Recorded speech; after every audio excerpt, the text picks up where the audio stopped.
সম্মানিত viewers, electric and Soundtech YouTube চ্যানেলে আপনাদেরকে স্বাগত জানাই। আজকে আরও একটা নতুন ভিডিও নিয়ে আপনাদের সামনে উপস্থিত হলাম।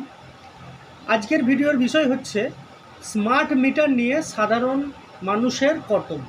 তো বন্ধুরা, আপনারা সবাই হয়তো এর মধ্যে জেনেছেন যে WBSEDCL বা CSC বা আদার্স যে সমস্ত বিদ্যুৎ দপ্তরগুলো আছে, তারা খুব তাড়াতাড়ি বা কিছু কিছু জায়গায় শুরু হয়ে গেছে বসাতে চলেছে স্মার্ট মিটার। স্মার্ট মিটারটা কি? স্মার্ট মিটার বলতে আমরা আধুনিক ডিজিটাল বৈদ্যুতিক মিটারকে বোঝানো হচ্ছে। যে স্মার্ট মিটার রিয়েল টাইমের বিদ্যুতের তথ্য WBSEDCL-কে পাঠায়, যেটার জন্য কোনো মিটার রিডারের প্রয়োজন হয় না। স্মার্ট মিটার নিজে থেকেই বিদ্যুতের রিয়েল টাইমকে বা বিদ্যুতের রিয়েল টাইমের তথ্য রেকর্ড করে এবং WBSEDCL-কে পাঠায়। তো বন্ধুরা, এ তো গেল স্মার্ট মিটারের দিক। এবার সাধারণ মানুষের করণীয়টা কী? নম্বর 1, মিটার ইনস্টলের জন্য সহযোগিতা করা বা মিটার বসানোর জন্য সহযোগিতা করা। তো যখন স্মার্ট মিটার আপনার বাড়িতে বসাতে আসবে, তখন তাদের সাথে ভালো ব্যবহার করে তাদের সঠিক জায়গা দেখিয়ে দেওয়া, জায়গাটা পরিষ্কার পরিচ্ছন্ন যাতে থাকে সেই ব্যবস্থা করে দেওয়া এবং বসাতে বিভিন্ন ধরনের সাহায্য আপনাদের করা প্রয়োজন। নাম্বার 2, যেহেতু স্মার্ট মিটার আমাদের কাছে নতুন, একদম নতুন, স্মার্ট মিটার ব্যবহার করার জন্য WBSEDCL দুটো অ্যাপস নিয়ে এসেছে। তো অ্যাপ সম্বন্ধে বিশদে জানকারি নেওয়া বা অ্যাপ সম্বন্ধে শেখাটা আমাদের জরুরি।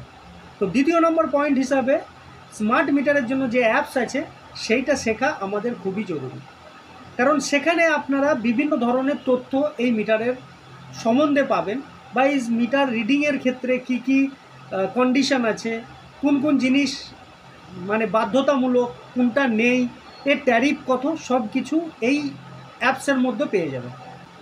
3 নম্বর, নিয়মিত আপনার স্মার্ট মিটারটা চেক করতে হবে। দেখুন, আমাদের যখন মানে প্রতিনিয়ত বা সময় সময়ের তথ্য যেহেতু WBSEDCL-কে পাঠায়, সেক্ষেত্রে আপনার মিটারে কত জমা রাশি আছে, কতটা ইউনিট আপনি কারেন্ট পোড়াচ্ছেন, সেটা আপনি খুব অনায়াসে মিটার থেকেই চেক করতে পারবেন। সেই ফ্যাসিলিটি বা সেই সুবিধা এই মিটারের মধ্যে বর্তমান আছে। নম্বর 4, বিল ও পেমেন্টের ক্ষেত্রে সতর্কতা অবলম্বন করা। আপনি যখন আপনার বিলটা আসবে বা বিলটা দেখতে পাবেন আপনার মিটারের মধ্যে, তখন সেখান থেকে সচেতন হন। যদি কোনো ধরনের বেশি বিল আসে বা কোনো ধরনের সমস্যা হয়, অবশ্যই WBSEDCL-এর সাথে যোগাযোগ করুন, অফিসে যোগাযোগ করুন এবং সেটা ভালো করে জানুন বা বুঝুন। নম্বর 5, মিটারের ক্ষতি বা কারচুপি না করা। তো স্মার্ট মিটার এমনিই মার্কস, তো এর বিভিন্ন ধরনের শিডিউল যেমন আছে, তো এক্ষেত্রে কারচুপি কোনোভাবেই করা যাবে না।